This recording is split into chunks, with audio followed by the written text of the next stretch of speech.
தம்பி, ஒரு ஆள் இறங்கி பிடிங்க தம்பி, கூப்பிடு தம்பி, என்ன பிடிக்க ஆள் இருக்காரு, கூப்பிடு தம்பி. உண்மையிலே மாடுபிடி வீரர், மாடு சூப்பர் மாடுங்க, தொட்டுப்பா தம்பி, பிடிக்க ஆள் இருக்கா இல்லையா? காலை வெற்றி பெற்றது. கூட்டி போனேன் காவல்துறைக்கு ஒரு அன்பான வேண்டுகோள், உணவாடியில 4 பேருக்கு மேல அலோவ் பண்ணாதீங்க.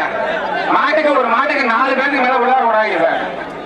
உங்களுக்கு தயவு செய்து நாங்க விழா கமிட்டி கேட்கிறோம், 4 பேருக்கு மேல வெளியே உள்ள வராங்க வாடியில. அதை எப்படியே கூட்டி போனேன். அதே மொட்டை போன மாட்டு நீ தான் இருந்து போட்டுமே.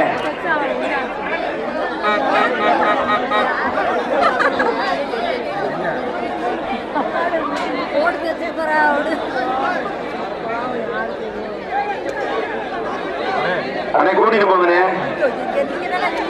அடுத்த மாடு.